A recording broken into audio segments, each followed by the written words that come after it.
आज एक तवील अरसे के बाद मैं आपके लिए एक ईरानी फिल्म की कहानी लेकर वापस आया हूँ। अब तक आप में से अक्सर जान चुके होंगे कि ईरानी फिल्में कितनी हकीकत पसंदाना हो सकती हैं, लेकिन आज की कहानी के दो पहलू हैं। पहला, ये कहानी देखने वाले हर एक के लिए, छोटे से लेकर बड़े तक, एक बहुत अहम पैगाम छोड़ेगी। और दूसरा, इस कहानी का हर हिस्सा सच है, यानी ये पूरी कहानी एक सच्चे वाक्य पर मबनी है। मैं आपसे इतना वादा कर सकता हूँ, मुझे नहीं मालूम कि ये कहानी आपकी ज़िंदगी बदलेगी या नहीं, लेकिन ये आपको मोहताज ज़रूर कर देगी। तो मज़ीद बात ना बढ़ाते हुए आइए फिल्म की असल कहानी की तरफ चलते हैं। कहानी यहाँ से शुरू होती है। फिल्म का आगाज़ एक टाइटल कार्ड से होता है, जिस पर लिखा होता है कि ये पूरी फिल्म एक सच्चे वाक़ये पर मबनी है। रात का वक्त है, एक लड़की शहर की सड़क पर चल रही है और अपने फ़ोन पर चैटिंग कर रही है। दूसरी तरफ से कोई पूछता है, नगीन क्या तुम पहुँच गई? नगीन नाम की लड़की जवाब देती है, हाँ मैं पहुंच गई हूँ।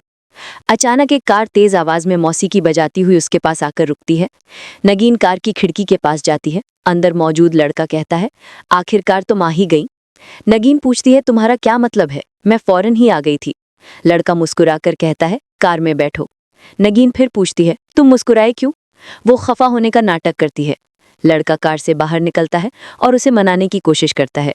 फिर नगीन मुस्कुराती है और कहती है, अच्छा बेहतर है, और कार में बैठ जाती है। देर रात वो दोनों कार में बैठे बातें कर रहे थे और चाय पी रहे थे। लड़के का नाम फरीद था। नगीन फरीद से पूछती है, अच्छा तुमने कहाँ तक पढ़ाई की है? यूनिवर्सिटी? फरीद जवाब देता है, नहीं, यूनिवर्सिटी तो दूर की बात, मैं हाई स्कूल भी नहीं जा सका। नगीन हकारत से कहती है, इसीलिए तुम मेरी बहुत सी बातें नहीं समझते। फरीद पूछता है, क्या यूनिवर्सिटी ना जाने से इंसान तालीम याफ्ता नहीं हो सकता? क्या उन्हें जाहिल ही कहना होगा? नगीन जवाब देती है, ऐसा नहीं है, लेकिन इसीलिए तुम मेरा दर्द नहीं समझोगे। मेरे वालिदैन ने मेरी ज़िंदगी आज़ाब बना दी है। वो चाहते हैं कि मैं एक अच्छी पब्लिक यूनिवर्सिटी में पढूं। सारा दिन बस पढ़ाई, लेकिन मैं भी तो एक इंसान हूँ। फरीद फिर उसे कहता है, अगर पब्लिक यूनिवर्सिटी में दाखिला ना मिले तो प्राइवेट यूनिवर्सिटी में पढ़ लेना, मसला क्या है? नगीन तंजिया हंसती है और कहती है, मैं कोई अमीरजादी नहीं हूँ, मेरा ख़ानदान इतना अमीर नहीं है। हमारे पास सिर्फ एक ही ऑप्शन है, सरकारी तालीम। लेकिन आज मैं बहुत खुश हूँ। आज मैं मुकम्मल तौर पर आज़ाद हूँ। मैं तुम्हारे साथ जा रही हूँ। मेरे वालिदैन मुझ पर फिर कभी पढ़ाई के लिए दबाव नहीं डाल सकेंगे। अब से मैं अपनी ज़िंदगी आज़ादी से जीऊँगी। इसी दौरान फरीद अपने फ़ोन पर किसी से चैटिंग करने में मसरूफ़ है। नगीन कहती है, तुम मेरी तरफ कोई तवज्जो नहीं दे रहे हो। फरीद जवाब देता है, मैं सुन रहा हूँ। लेकिन तभी नगीन ने शीशे में देखा कि एक कार ठीक उनके पीछे आकर रुक गई। वो बहुत परेशान हो जाती है। नगीन मेरी तरफ कोई तवज्जो नहीं दे रहे हो। फरीद जवाब देता है, मैं सुन रहा हूँ। लेकिन तभी नगीन ने शीशे में देखा कि एक कार ठीक उनके पीछे आकर रुक गई। वो बहुत परेशान हो जाती है। नगीन पूछती है, वो कौन है? फरीद जवाब देता है, फिक्र मत करो, मैं उन्हें जानता हूँ। नगीन कहती है, तुम मेरी तरफ कोई तवज्जो नहीं दे रहे हो। फरीद जवाब देता है, मैं सुन रहा हूँ। लेकिन तभी नगीन ने शीशे में देखा कि एक कार ठीक उनके पीछे आकर रुक गई। वो बहुत परेशान हो जाती है। नगीन पूछती है, वो कौन है? फरीद जवाब देता है, फिक्र मत करो, मैं उन्हें जानता हूँ। नगीन कहती है, तुम मेरी तरफ कोई तवज्जो नहीं दे रहे हो। फरीद जवाब देता है, मैं सुन रहा हूँ। लेकिन तभी नगीन ने शीशे में देखा कि एक कार ठीक उनके पीछे आकर रुक गई। वो बहुत परेशान हो जाती है। नगीन पूछती है, वो कौन है? फरीद जवाब देता है, फिक्र मत करो, मैं उन्हें जानता हूँ। नगीन कहती है, ये रात का वक्त है, यहाँ किसी को नहीं आना चाहिए, ये सब क्या हो रहा है? फरीद कहता है, तुम कार में बैठो, मैं उनसे बात करके आता हूँ। वो बाहर निकल जाता है, लेकिन नगीन बहुत घबराई हुई है। उसका गला बिल्कुल सूख गया है। फरीद पिछली कार में किसी से बात कर रहा है। नगीन आहिस्ता आहिस्ता सूरत हाल को समझने लगती है। दूसरी कार में मौजूद आदमी ने नकाब पहना हुआ है। तभी नगीन कार से उतरकर भागने की कोशिश करती है, लेकिन फौरन ही उसे चक्कर आता है और वो जमीन पर गिर जाती है। चाय का कप उसके पास ही पड़ा रहता है। मंजर बदलता है। कहानी एक दूसरे खानदान की तरफ मुड़ जाती है। एक माँ अपने बच्चों को स्कूल लेकर जा रही है। बड़ी बेटी निदा अपनी माँ से कहती है, माँ एक कार यहीं रोको, मेरे स्कूल के सामने मत आना। माँ जवाब देती है, मुझे गाड़ी चलाने दो। निदा इसरार करती है। माँ फिर जोर से ब्रेक लगाती है और पूछती है, आखिर तुम चाहती क्या हो? निदा कहती है, आप मुझसे झगड़ा क्यों कर रही हैं? माँ जवाब देती है, मैं तुमसे झगड़ा नहीं कर रही हूँ, मैं तुम्हारे साथ आरामदेह होने की कोशिश कर रही हूँ। निदा कहती है, मैं तभी आरामदेह होती हूँ जब आप मुझे मेरे हाल पर छोड़ देती हैं। माँ कहती हैं, तुम्हारी बातें सुनकर ऐसा लगता है जैसे हमने तुम्हें कैद कर रखा है। निदा जवाब देती है, ऐसा लगता नहीं है, मुझे इसका यकीन है। तभी निदा की छोटी बहन चिल्लाती है, प्लीज झगड़ा बंद करो। निदा कार से उतरती है और स्कूल की तरफ चलने लगती है, लेकिन उसकी माँ अभी तक गई नहीं है, इसलिए वो गुस्से से उसे जाने का इशारा करती है। स्कूल की घंटी बजती है। सब असेंबली लाइन में खड़े हैं। हेडमिस्ट्रेस सबसे खिताब कर रही हैं। वो कहती हैं, पिछले साल हमारे स्कूल से निदा और रज़िया मैथ ओलंपियाड के फाइनल में गई थी, लेकिन बदकिस्मती से वो जीत नहीं सकी। अब से कुछ ही दिनों में मैथ ओलंपियाड दोबारा होगा। मैं चाहती हूँ तुम सब इसमें हिस्सा लो। तब लाइन के आखिर से एक लड़की हाथ उठाती है। इस लड़की का नाम माशा है। वो पूछती है, मैडम क्या हिस्सा लेना ज़रूरी है? टीचर जवाब देती है, नहीं, लेकिन इसके ज़रिए तुम अपनी सलाहियतों को आजमा सकती हो। अब 11वीं जमात के तलबा के लिए एक अच्छी खबर है। अगर तुम में से कोई इस मुकाबले में अव्वल आता है और गोल्ड मेडल जीतता है तो उसे यूनिवर्सिटी का दाखिला टेस्ट नहीं देना पड़ेगा, उसे सीधा दाखिला मिल जाएगा।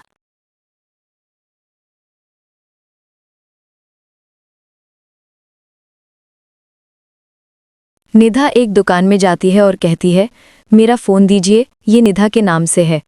निधा केक का एक पैकेट देती है और कहती है, मैं आज पैसे नहीं लाई, ये रख लें, मैं कल पैसे देकर ले जाऊंगी। दुकान का लड़का शर्माते हुए कहता है, आपको पैसे देने की ज़रूरत नहीं, आप ऐसे ही ले जाएं। लेकिन निधा कुछ कहे बगैर चली जाती है। तभी पास खड़ी एक लड़की पूछती है, मेरे कितने हुए? दुकानदार लड़का उसे रूखे अंदाज में कहता है, तुम्हारे 1000 थॉमस हुए हैं। यहाँ से मंजर निधा के घर के डिनर टेबल पर मुंतकिल होता है। निधा की माँ सबके लिए रात का खाना तैयार कर रही हैं। निधा के वालिद पास ही काम कर रहे थे। निधा के वालिदैन दोनों डॉक्टर हैं। निधा की छोटी बहन तब अपने वालिद को बुलाती है और कहती है, पापा, मैं कल फरीबा के घर जाना चाहती हूँ। वालिद पूछते हैं, फरीबा कौन है? निधा तब कहती है, वो उसकी दोस्त है। वालिद खाने की मेज़ पर आते हैं और पूछते हैं कि फरीबा के वालिद क्या करते हैं? मासूम बच्ची कहती है, एक ट्रक ड्राइवर। अब माँ पूछती हैं कि उनका घर कहाँ है? बच्ची सोचकर इलाके का नाम बताती है। माँ मजीद पूछती हैं, तुम लोग वहाँ क्या करोगे? निधा की छोटी बहन कहती है, माँ, हम ग्रुप स्टडी करेंगे। माँ कहती हैं, क्यों, क्या तुम्हें पढ़ाई में कोई मसला हो रहा है? छोटी लड़की कहती है, नहीं। वालिद कहते हैं, फिर तो बात हो गई, तुम्हें जाने की ज़रूरत नहीं है और तुम अभी बच्ची हो। अगर तुम मेरे साथ अस्पताल चलती तो तुम्हें समझ आता कि बच्चे आजकल क्या कुछ कर सकते हैं, वो कितनी मुसीबतें मोल ले सकते हैं। छोटी लड़की मिन्नतें करती है। निधा उसे चुप कराती है। इसी दौरान निधा के फ़ोन पर एक मैसेज आता है। वालिद ये देख लेते हैं। वो थोड़े तंजिया अंदाज में निधा की माँ से कहते हैं, हमारी निधा को नए दोस्त मिल गए हैं। निधा कहती है, पापा ऐसा नहीं है, आपने मेरी छोटी बहन को छोड़कर अब मुझसे पूछकर शुरू कर दी है। क्या अब मुझे आपको जवाबदेह होना पड़ेगा? माँ कहती हैं, निधा, तुम हमेशा ऐसा क्यों सोचती हो? जब तुम थोड़ी और बड़ी हो जाओगी तो समझ जाओगी कि हम बचपन से तुम्हारे साथ इतने सख्त क्यों रहे हैं। ये तुम्हारी अपनी भलाई के लिए है। निधा कहती है, माँ, मैं 18 साल की हूँ, मैं कब समझूंगी, मैं अभी समझती हूँ। इसी दौरान वालिद के फ़ोन की घंटी बजती है। वो सबसे माजरत करके वहाँ से उठ जाते हैं। निधा अपनी छोटी बहन को तसल्ली देती है, परेशान मत हो, मेरे वालिदैन दोनों डॉक्टर हैं, इसलिए वो समझते हैं कि वो जो भी कहते हैं वही सही है। मंजर बदलता है। अगले दिन निधा अपनी माँ और छोटी बहन के साथ फिर स्कूल जा रही थी। निधा अपनी माँ से कहती है, माँ, आज स्कूल के बाद फिज़िक्स की एक्स्ट्रा क्लास है, मैं 4 बजे के बाद स्कूल से निकलूंगी। माँ कहती हैं, तुम फिज़िक्स में अच्छी हो तो एक्स्ट्रा क्लास की क्या ज़रूरत है? निधा कहती है, मुझे इसकी ज़रूरत है। माँ कहती हैं, ठीक है, मैं 4 बजे स्कूल के सामने आ जाऊंगी। निधा खिड़की से बाहर देखकर हल्का सा मुस्कुराती है। यह असल में निधा की चाल थी। उस दिन स्कूल बहुत जल्दी ख़त्म हो गया और हम निधा को माशा और मरियम के साथ बाहर देखते हैं। निधा चारों तरफ देख रही है और आखिरकार वो सुकून का सांस लेती है और कहती है, तो मेरी माँ वाकई नहीं आई। तीनों बहुत खुश हैं। वो एक दूसरे से हाथ मिलाती हैं और शहर की सड़कों पर चलने लगती हैं। अगला मंजर एक रेस्टोरेंट का है। वो तीनों बैठी गपशप कर रही थी। माशा और मरियम अक्सर ऐसा करती हैं, लेकिन आज निधा अपनी आज़ादी का मज़ा ले रही है। वो तकरीबन खाना ख़त्म कर चुकी हैं। तब माशा एक बोतल घुमाती है और कहती है, सच या हिम्मत? निधा हिम्मत चुनती है। माशा सोचती है कि निधा को हिम्मत में क्या दिया जाए।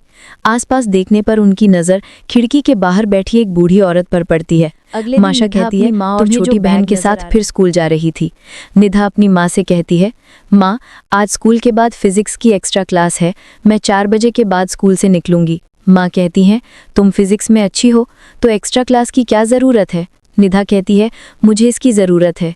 माँ कहती हैं, ठीक है, मैं 4 बजे स्कूल के सामने आ जाऊंगी। निधा खिड़की से बाहर देखकर हल्का सा मुस्कुराती है।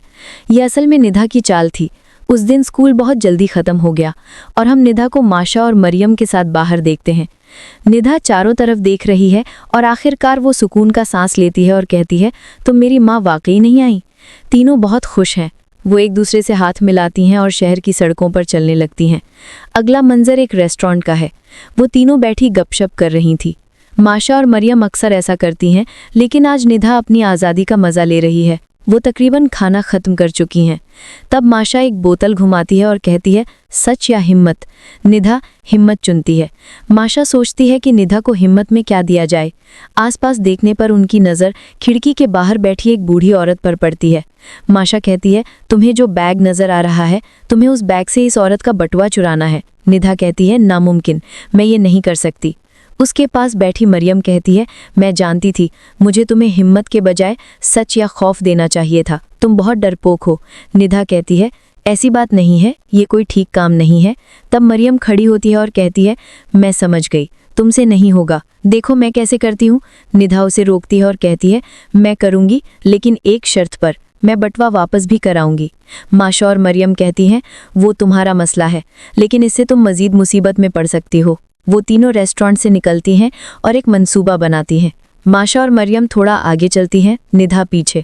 फिर वो तीनों एक गली में दाखिल होती हैं। निधा उस बूढ़ी औरत के पास जाती है। माशा और मरियम दूर से देख रही थी। निधा जाकर उस खातून के पास बैठ जाती है। वो बहुत हिचकिचा रही है, लेकिन उसे ये चैलेंज जीतना ही है। निधा बहुत एहतियात से औरत का बैग खोलती है और बहुत धीरे से बटवा निकालकर दूर बैठी माशा और मरियम को दिखाती है। वो निधा की तारीफ करती हैं। मंजर बदलता है। रात को निधा खिड़की के पास खड़ी थी। इसी दौरान उनके व्हाट्सएप ग्रुप में एक मैसेज आता है। मरियम और माशा कह रही हैं, कल फिजिक्स का इम्तहान है, मैंने कुछ नहीं पढ़ा और पढ़ने का कोई फ़ायदा नहीं है, मैं कुछ नहीं कर पाऊंगी। मरियम भी यही बात कहती है। तब माशा कहती है, सिर्फ एक ही शख्स है जो हमारी मदद कर सकता है। निधा एक मुस्कुराता हुआ इमोजी भेजती है और लिखती है, कल तुम्हारा सिर्फ एक ही काम है, तुम अपने पर्चे पर कुछ नहीं लिखोगी। यहाँ से मंजर अगले दिन इम्तहानी हॉल का है। इम्तहान शुरू होने में बस कुछ ही लम्हे बाकी हैं। निधा माशा और मरियम को इशारा करती है कि सब कुछ ठीक है। इम्तहानी पर्चे तकसीम करने के बाद मैडम ऐलान करती हैं, तुम्हारा वक्त अब शुरू होता है, तुम्हारे पास 1 घंटा है। सब जवाब लिखने में मसरूफ़ हो जाते हैं। सिर्फ माशा और मरियम खामोशी से वक्त गुजार रही हैं। दूसरी तरफ निधा बहुत सोच समझकर जवाब लिख रही है। वो बहुत परेशान है। इसी दौरान वक्त गुजरता जा रहा है। तकरीबन 40 मिनट गुजर चुके हैं। निधा मरियम को इशारा करती है। मैडम इम्तहानी हॉल में चहलकदमी कर रही थी। तब मरियम खड़ी होती है और कहती है, मैडम मैं अपना पर्चा जमा कराने जा रही हूँ। वो निधा के पास आती है और पर्चे बदल लेती है और वो डेस्क पर जाकर अपना नाम लिखकर जमा करा देती है। मरियम दिल ही दिल में बहुत खुश है। उसने कभी इतना अच्छा इम्तहान नहीं दिया। वो बाहर जाकर सुकून का सांस लेती है। लेकिन माशा का इम्तहान अभी बाकी है। उसने अपने पर्चे पर कुछ नहीं लिखा।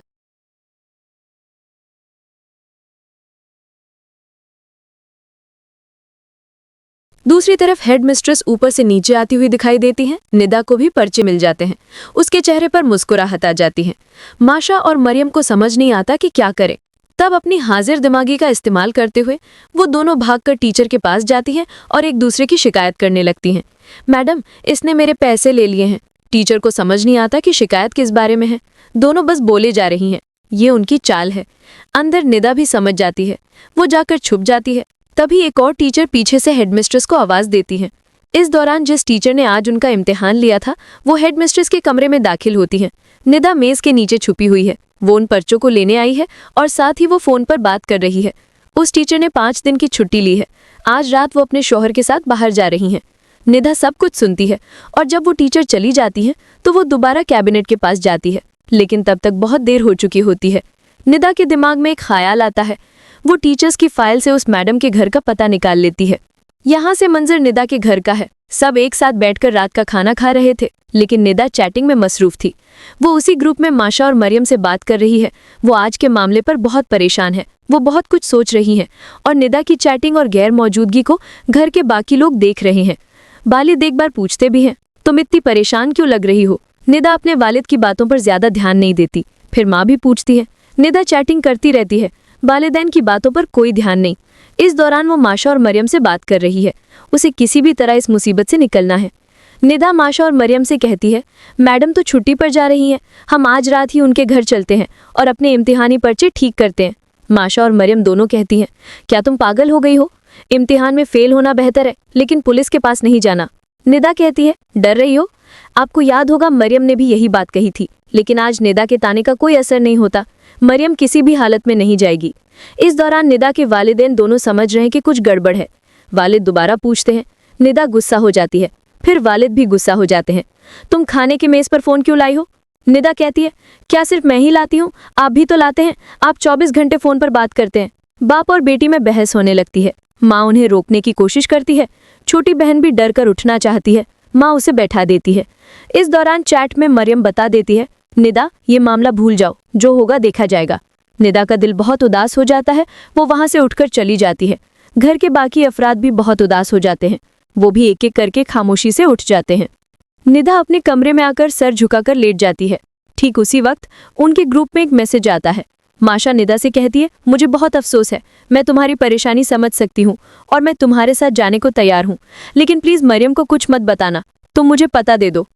निदा का दिल भी खुश हो जाता है। दूसरी तरफ से माशा बताती है, मैं 1 घंटे में पहुंच रही हूँ, तुम उस घर के सामने मेरा इंतजार करना।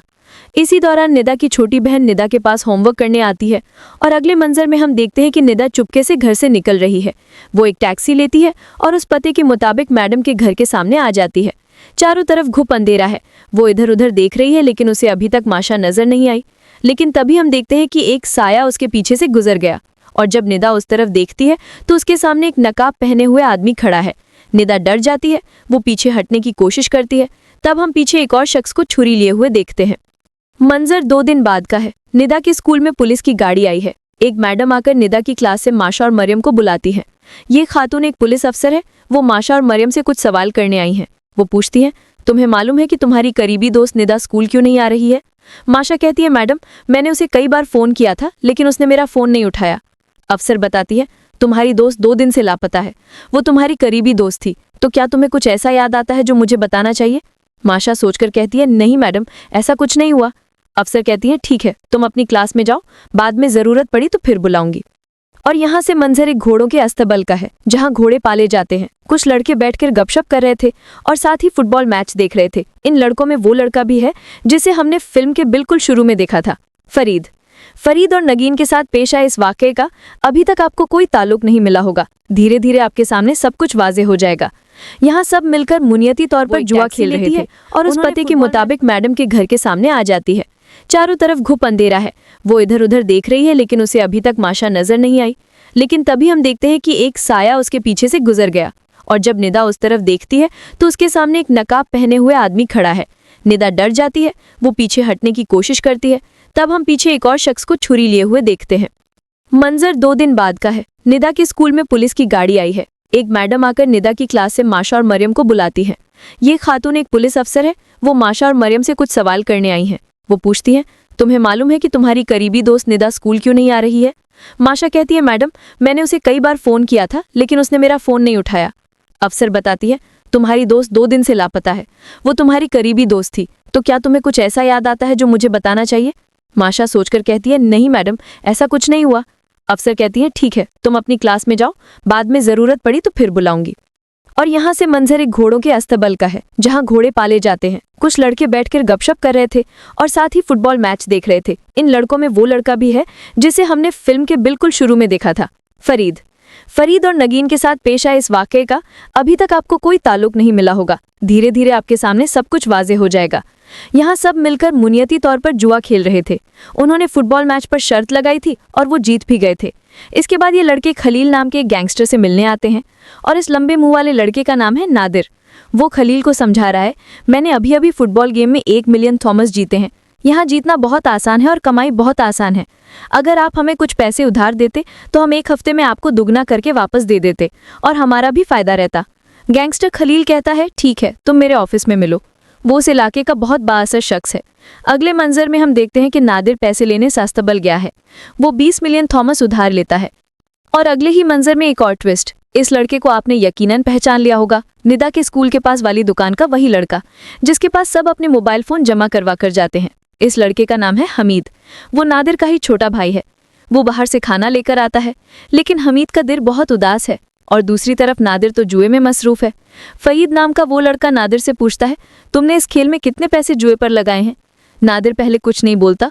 वो टाई ब्रेकर देख रहा था और यस यस कर रहा था, लेकिन अगले ही लम्हे वो गेम हार जाता है। फरीद पूछता है, कितने पैसे हारे? नादिर कहता है, पूरे के पूरे 20 मिलियन थॉमस। फरीद बहुत गुस्सा होता है। वो कहता है, ये पैसे हम खलील को कैसे वापस करेंगे।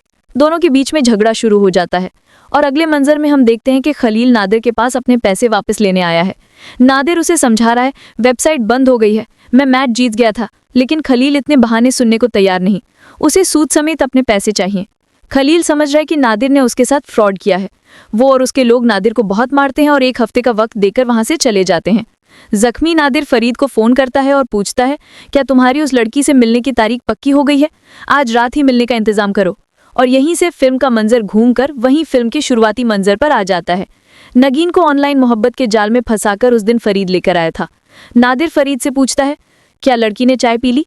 फरीद कहता है, हाँ, कुछ ही देर में बेहोश हो जाएगी। वो दोनों कार से उतरते हैं और जब नगीन भागने के लिए कार से उतरती है, उसे सब कुछ धुंधला नजर आने लगता है और वो जमीन पर गिर जाती है, जो हमने फिल्म के शुरू में ही देखा था। और यहाँ से मंजर एक दूर दराज के इलाके के अस्तबल का है। हम नादिर को देखते हैं। फरीद उसके पास आता है और बताता है कि नगीन के वालिद ने पैसे जमा करवा दिए हैं। अब इसका क्या करूं? क्या मैं इसे सीधा खलील के अकाउंट में पहुंचा दूं? नादिर कहता है, कोई जरूरत नहीं। फरीद पूछता है, तुम क्या करने जा रहे हो? क्या तुम इन पैसों से फिर से जुआ खेलोगे? नादिर कहता है, इसके अलावा क्या चारा है? अगर खलील को सारे पैसे दे दें तो हमारे लिए क्या बचेगा? इससे बेहतर है कि पैसे को डबल करें। फरीद बहुत गुस्सा होता है। वो कहता है, तुम्हारे जुए और लालच की वजह से एक दिन तुम मरोगे। फरीद वहां से चला जाता है। यहाँ से मंजर उस दुकान का है। माशा और मरियम अपने फ़ोन जमा करवाने आई थी, इसलिए वो दुकान के सामने ही बैठकर फ़ोन अनलॉक करती है, जिसे सीसीटीवी कैमरे पर हमीद का बड़ा भाई नादिर देख रहा था। माशा मरियम फ़ोन जमा करवाकर वहां से चली जाती हैं और सबके चले जाने के बाद नादिर सीसीटीवी फुटेज चेक करने लगता है। माशा ने तो दुकान के सामने ही बैठकर फ़ोन अनलॉक किया था। वो उस पैटर्न को देख लेता है। पीछे से हमीद बार बार पूछ रहा है, तुम क्या देख रहे हो? तब नादिर कहता है, इस लड़की का फ़ोन कौन सा है? और यहाँ से वाकया उस दूर दराज इलाके के अस्तबल का है। नादिर उस व्हाट्सएप ग्रुप में चैटिंग कर रहा है। नादिर उस व्हाट्सएप ग्रुप में माशा बनकर चैटिंग कर रहा है। छोटा भाई हमीद सबकी रात के खाने के लिए रोटी लेकर आया है, लेकिन उसका दिल बहुत उदास है। वो एक रोटी लेकर कैद नगीन के पास जाता है, जिसके हाथ पांव मुंह सब बंधे हैं। हमीद मुंह खोलता है तो नगीन उससे इल्तिजा करती है, प्लीज़ मुझे जाने दे, घर पर मेरे वालिदैन बहुत परेशान हो रहे हैं। मंजर बदलता है। हमीद बेध्यानी में पहाड़ी रास्ते पर चल रहा था। पीछे से एक कार आती है जिसमें उसका बड़ा भाई नादिर था। वो हमीद को कार में बैठने को कहता है। हमीद कहता है, कहाँ जाऊं? नादिर उसे झड़कता है और कहता है, इतने सवाल क्यों करते हो? कार में बैठने को कहा है ना, बैठो। हमीद पहले राजी नहीं होता। बड़ा भाई नादिर उसे जबरदस्ती बिठाता है और यहाँ से मंजर वहाँ का है जहाँ से निदा को अगवा किया गया था। नादिर और हमीद पहले से ही कार में इंतजार कर रहे थे। निदा की टैक्सी आकर उनके सामने रुकती है। निदा जब चारों तरफ देख रही थी तभी हमीद उसे देख लेता है और उसे अच्छी तरह पहचान भी लेता है, क्योंकि आपको याद है हमीद निदा को देखकर शर्मा जाता था, उससे पैसे भी नहीं रखना चाहता था। दरअसल हमीद उसे पसंद करता है। बड़ा भाई नादिर हमीद को एक छुरी देता है। हमीद किसी भी तरह नहीं लेगा। बड़ा भाई उसे ज़बरदस्ती करता रहता है और नकाब भी पहनने को कहता है। हमीद बहुत ज़ोर ज़बरदस्ती करता है। हमेशा की तरह कोई फ़ायदा नहीं होता। बड़ा भाई उससे सब कुछ ज़बरदस्ती करवाता है और वो कार से उतर जाता है। हमीद कार के अंदर ही रो रहा है। इधर निदा के सामने नादिर खड़ा था। जब वो पीछे मुड़ती है तो हमीद के हाथ में छुरी थी। नादिर निदा के सर पर पिस्तौल रखकर उसे कार में बिठाता है। निदा बहुत डर रही है और यहाँ से मंजर बदलकर निदा के वालिद के पास आ जाता है। वो हस्पताल अपनी बेटी को ढूंढ रहे हैं। इतनी रात हो गई है, अभी तक बेटी का कोई सुराग नहीं मिला। अगली सुबह निदा के वालिद के पास आ जाता है। वो हस्पताल अपनी बेटी को ढूंढ रहे हैं। इतनी रात हो गई है, अभी तक बेटी का कोई सुराग नहीं मिला। अगली सुबह निदा के वालिद के पास आ जाता है। वो हस्पताल अपनी बेटी को ढूंढ रहे हैं। इतनी रात हो गई है, अभी तक बेटी का कोई सुराग नहीं मिला। अगली सुबह निदा के वालिद के पास आ जाता है। वो हस्पताल अपनी बेटी को ढूंढ रहे हैं। इतनी रात हो गई है, अभी तक बेटी का कोई सुराग नहीं मिला। अगली सुबह निदा के वालिद के पास आ जाता है। वो हस्पताल अपनी बेटी को ढूंढ रहे हैं। इतनी रात हो गई है, अभी तक बेटी का कोई सुराग नहीं मिला। अगली सुबह निदा के वालिद के पास आ जाता है। वो हस्पताल अपनी बेटी को ढूंढ रहे हैं। इतनी रात हो गई है, अभी तक बेटी का कोई सुराग नहीं मिला। अगली सुबह निदा के वालिद के पास आ जाता है। वो हस्पताल हस्पताल अपनी बेटी को ढूंढ रहे हैं। इतनी रात हो गई है, अभी तक बेटी का कोई सुराग नहीं मिला। अगली सुबह निदा के वालिद के पास आ जाता है। वो हस्पताल हस्पताल अपनी बेटी को ढूंढ रहे हैं। इतनी रात हो गई है, अभी तक बेटी का कोई सुराग नहीं मिला। अगली सुबह निदा के वालिद के पास आ जाता है। वो हस्पताल हस्पताल अपनी बेटी को ढूंढ रहे हैं। इतनी रात हो गई है, अभी तक बेटी का कोई सुराग नहीं मिला। अगली सुबह निदा के वालिद के पास आ जाता है। वो हस्पताल हस्पताल अपनी बेटी को ढूंढ रहे हैं। इतनी रात हो गई है, अभी तक बेटी का कोई सुराग नहीं मिला। अगली सुबह निदा के वालिद के पास आ जाता है। वो हस्पताल हस्पताल अपनी बेटी को ढूंढ रहे हैं। इतनी रात हो गई है, अभी तक बेटी का कोई सुराग नहीं मिला। अगली सुबह निदा के वालिद के पास आ जाता है। वो हस्पताल हस्पताल अपनी बेटी को ढूंढ रहे हैं। इतनी रात हो गई है, अभी तक बेटी का कोई सुराग नहीं मिला। अगली सुबह निदा के वालिद के पास आ जाता है। वो हस्पताल हस्पताल अपनी बेटी को ढूंढ रहे हैं। इतनी रात हो गई है, अभी तक बेटी का कोई सुराग नहीं मिला। अगली सुबह निदा के वालिद के पास आ जाता है। वो हस्पताल हस्पताल अपनी बेटी को ढूंढ रहे हैं। इतनी रात हो गई है, अभी तक बेटी का कोई सुराग नहीं मिला। अगली सुबह निदा के वालिद के पास आ जाता है। वो हस्पताल हस्पताल अपनी बेटी को ढूंढ रहे हैं। इतनी रात हो गई है, अभी तक बेटी का कोई सुराग नहीं मिला। अगली सुबह निदा के वालिद पुलिस स्टेशन आते हैं। वहां निदा की गुमशुदगी की रिपोर्ट दर्ज कराई जाती है। दूसरी तरफ निदा की मां अस्पताल में ड्यूटी पर थीं, लेकिन उनका दिल बहुत उदास है। वो बेदिली से तक रही हैं। एक नर्स आकर उनसे पूछती है, मैडम, इस मरीज को क्या दवा दूं? निदा की मां तो बेध्यानी में तक रही हैं। नर्स उनसे दोबारा सवाल करती है तो वो जवाब देती हैं, आप प्लीज किसी और डॉक्टर के पास जाएं। नर्स समझ जाती है। निदा की मां असल में बार बार जूम करके तो ऐसी ही अपनी होती बेटी हैं। की तस्वीर औलाद औलाद के लिए उनका दिल जल रहा होता है। यहाँ से वाकया उस बंद कमरे का है जहाँ नगीन और निदा कैद हैं। कुर्सी पर बैठा नादिर फोन पर चैटिंग कर रहा था। मुंह बंद ही नगीन बार बार उससे इल्तिजा कर रही है। वो इशारे से मुंह खोलने को कह रही है। तब नादिर नगीन को बताता है, तुम्हारे वालिद ने पैसे जमा करा दिए हैं। नगीन की इल्तिजा तब और बढ़ जाती है। मजबूरन नादिर उठकर उसका मुंह खोल देता है। नगीन अब बहुत मिन्नत समाजत करके कहती है, प्लीज़ मुझे जाने दे, मेरी माँ घर पर मेरे लिए बहुत परेशान है। नादिर कहता है, अजनबी से चैटिंग करके मोहब्बत के जाल में फंसकर जब घर से निकली थी तब तुम्हें अपनी माँ की फिक्र नहीं आई, और अब तुम्हें माँ के लिए बहुत फिक्र हो रही है। तुम इस नस्ल की लड़कियां असल में खुदगर्ज हो। तुम्हारी फिक्र तुम्हारी माँ के लिए नहीं है, तुम्हें अपनी फिक्र है। नादिर अपने ही ध्यान में अपने फ़ोन पर एक नंबर डायल कर रहा था और निदा दूर से ये सब अच्छी तरह देख रही है। और यहाँ से वाकया अगले दिन हमीद की उस दुकान का है। माशा आज अपना फ़ोन जमा करवाने आई है, लेकिन हमीद उसे साफ बता देता है कि अब से वो फ़ोन जमा नहीं करता। माशा पूछती है, क्यों? हमीद कहता है, दुकान के मालिक को पता चल गया है। माशा कहती है, दुकान के मालिक को कैसे पता चलेगा? क्या आप मुझसे कुछ छुपा रहे हैं? अच्छा, आपने देखा हमारे स्कूल पुलिस आई थी? हमीद कहता है, देखा था, लेकिन इससे मेरा क्या? हमीद की बातों से माशा को कुछ शक होता है, लेकिन वो उस दिन कुछ नहीं कहती। घर वापस आकर भी माशा इस बारे में बहुत सोचती है। वो कमरे में वापस आकर निदा को व्हाट्सएप पर मैसेज भी करती है। दूसरी तरफ तब नादिर निदा को लेकर कहीं और जा रहा था। व्हाट्सएप पर बार बार मैसेज आ रहे थे। नादिर कार रोकता है और निदा पर चिल्लाकर पासवर्ड पूछता है। निदा डर रही है। नादिर उसे मजबूर करता है तो निदा अपने फ़ोन का पासवर्ड बता देती है। नादिर सारे मैसेज डिलीट कर देता है। माशा कुछ समझ नहीं पा रही कि आखिर हो क्या रहा है। निदा तो उसे ऑनलाइन नजर आ रही है। अगले ही लम्हे वो निदा को कॉल भी करती है, लेकिन इतनी देर में तो फ़ोन बंद कर दिया गया था। अगले दिन जब माशा क्लास में जाती है, निदा की कुर्सी तब भी खाली थी। वो मरियम से पूछती है, निदा को व्हाट्सएप पर ऑनलाइन देखा था, क्या उसने तुझे कोई मैसेज किया? मरियम कहती है, नहीं। निदा स्कूल के बाद भी एक जगह बैठे बैठे सब कुछ सोच रही थी। वो दोबारा हमीद की दुकान पर जाती है और उससे दोबारा गुछ-पुछ शुरू कर देती है। वो हमीद को ये भी कहती है कि मैं पुलिस के पास जाऊंगी। तब हमीद उसे डराता है।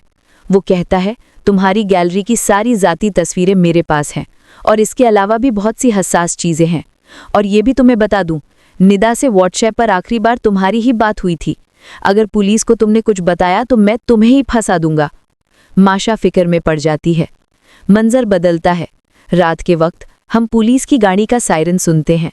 माशा बालकनी में खड़ी सोच रही थी, तभी उसकी माँ उसे बुलाने आती है।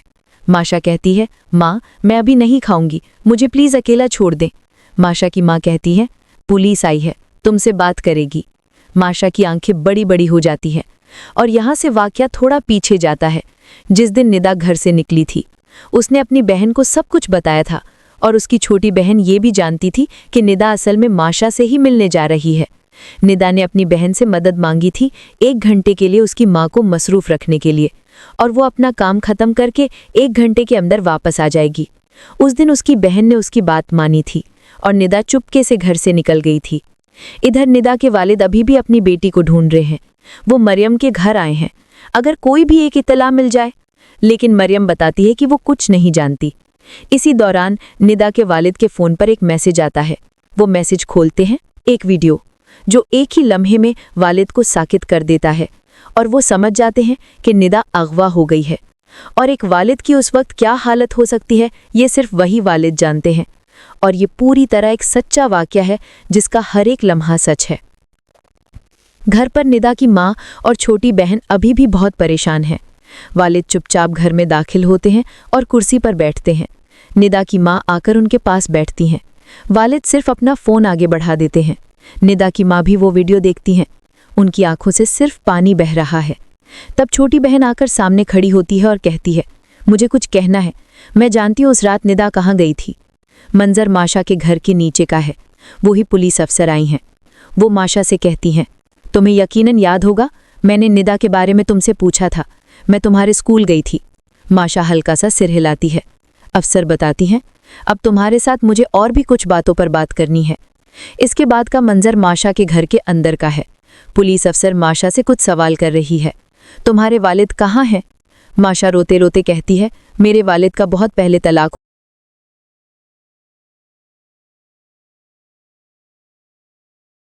दूसरी तरफ वो स्वाट टीम लोकेशन पर पहुंच गई है। वो बहुत खामोशी से पूरा इलाका धीरे धीरे घेर रहे हैं। उनको देखकर आसपास के कुत्ते भौंक रहे हैं, लेकिन स्वाट टीम खामोशी से आगे बढ़े चली है। लेकिन पुलिस की गाड़ी की लाल बत्ती से उसकी नींद टूट जाती है। वो खिड़की से देखता है कि पूरा इलाका पुलिस ने घेर लिया है। उसके समझने के लिए कुछ बाकी नहीं रहता। वो जल्दी से तैयार हो जाता है और खिड़की से ही भाग जाता है। इधर स्वाट टीम अभी तक किसी को पकड़ नहीं पाई है। वो पास के एक घर में आए हैं और हमीद का हुलिया बताकर कहते हैं, क्या आप बता सकते हैं कि वो कहाँ रहते हैं? हमीद के घुंघरियाले बालों की बात सुनकर वो आदमी पहचान लेता है। वो हाथ के इशारे से बता देता है कि वो रात को वहीं सोता है। स्वाट टीम वहां जाती है, लेकिन तब तक तो हमीद भाग चुका था। इधर मंजर मकामी थाने का है। वो पुलिस अफसर वहां आए हैं। निदा के वालिद पहले से ही वहां खड़े थे। वो बार बार पूछ रहे हैं, क्या आपको मेरी बेटी की कोई खबर मिली? पुलिस बताती, आप फिक्र ना करें, हमने मुजरिमों की शनाख्त कर ली है, लेकिन हमें मजीद कुछ वक्त की ज़रूरत है। आप मेरे साथ अंदर आएं, आपका भी कुछ काम बाकी है। दूसरी तरफ हम देखते हैं कि हमीद जान बचाकर भाग रहा है।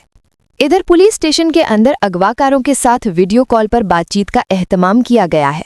निदा के वालिद बात कर रहे हैं, लेकिन अगवाकारों को अभी तक यह अंदाज़ा नहीं हुआ कि निदा के वालिद के चारों तरफ पुलिस है। अगवाकार यानी नादर निदा के वालिद को कई बार खबरदार करता है, अगर आपने कोई चालाकी करने की कोशिश की तो निदा का हाल भी नगीन जैसा होगा। निदा के वालिद कहते हैं, मैं आपकी हर बात मानूंगा। आपने मुझसे 100 मिलियन थॉमस मांगे हैं, मैं देने को राजी हो गया हूँ, लेकिन मुझे यकीन दहानी करानी होगी कि ये पैसे देने के बाद मुझे मेरी बेटी वापस मिल जाएगी। नादिर गुस्सा हो जाता है, तू मुझसे यकीन दहानी मांग रहा है? तेरी बेटी मेरे पास है, तेरी कोई शर्त सुनने को मैं राजी नहीं। तू मुझे पैसे देगा, बदले में बेटी पाएगा। निदा के वालिद कहते हैं, मैं आपकी हर बात मानूंगा। आपने मुझसे 100 मिलियन थॉमस मांगे हैं, मैं देने को राजी हो गया हूँ, लेकिन मुझे यकीन दहानी करानी होगी कि ये पैसे देने के बाद मुझे मेरी बेटी वापस मिल जाएगी। नादिर गुस्सा हो जाता है, तू मुझसे यकीन दहानी मांग रहा है? तेरी बेटी मेरे पास है, तेरी कोई शर्त सुनने को मैं राजी नहीं। तू मुझे पैसे देगा, बदले में बेटी पाएगा। निदा के वालिद कहते हैं, मैं आपकी हर बात मानूंगा। आपने मुझसे 100 मिलियन थॉमस मांगे हैं, मैं देने को राजी हो गया हूँ, लेकिन मुझे यकीन दहानी करानी होगी कि ये पैसे देने के बाद मुझे मेरी बेटी वापस मिल जाएगी। नादिर गुस्सा हो जाता है, तू मुझसे यकीन दहानी मांग रहा है? तेरी बेटी मेरे पास है, तेरी कोई शर्त सुनने को मैं राजी नहीं। तू मुझे पैसे देगा, बदले में बेटी पाएगा। निदा के वालिद कहते हैं, मैं आपकी हर बात मानूंगा। आपने मुझसे 100 मिलियन थॉमस मांगे हैं, मैं देने को राजी हो गया हूँ, लेकिन मुझे यकीन दहानी करानी होगी कि ये पैसे देने के बाद मैं आपकी हर बात मानूंगा। आपने मुझसे 100 मिलियन थॉमस मांगे हैं, मैं देने को राजी हो गया हूँ। लेकिन मुझे यकीन दहानी करानी होगी कि ये पैसे देने के बाद मुझे मेरी बेटी वापस मिल जाएगी। नादिर गुस्सा हो जाता है। तू मुझसे यकीन दहानी मांग रहा है? तेरी बेटी मेरे पास है। तेरी कोई शर्त सुनने को मैं राजी नहीं। तू मुझे पैसे देगा, बदले में बेटी पाएगा। निदा के वालिद कहते हैं, लेकिन इसके लिए मुझे एक यकीन दहानी की जरूरत है। आप जो कल दुगने पैसे नहीं मांगेंगे, इसका क्या सबूत है? नादिर कहता है, कोई सबूत नहीं, मेरी बात पर ही तुझे यकीन करना होगा। निदा के वालिद कहते हैं, ठीक है। लेकिन निदा के वालिद तब भी बात को घुमा रहे हैं। तब नादिर बहुत गुस्सा हो जाता है और कहता है, रख अपने पैसे, तुझे मैं जीतने नहीं दूंगा, इस खेल में तू ही हारेगा। नादिर पिस्तौल लेकर निदा के पास जाता है। निदा के वालिद बार बार इल्तिजा कर रहे हैं, लेकिन नादिर कोई बात नहीं सुनेगा। वो निदा की पेशानी पर पिस्तौल रख देता है और ठीक तभी हमीद एक भारी चीज से नादिर के सर के पीछे वार करता है। नादिर फौरन जमीन पर गिर जाता है। तब पास खड़ा फरीद नादिर के पास बैठता है और हमीद को कहने लगता है कि तूने ये क्या किया। उन दोनों के दरमियान धींगा मुश्ती शुरू हो जाती है। लैपटॉप का कैमरा बंद हो जाता है। ठीक है, लेकिन तब भी आवाज आ रही थी और ठीक तभी अचानक एक गोली की आवाज आती है। चारों तरफ सन्नाटा।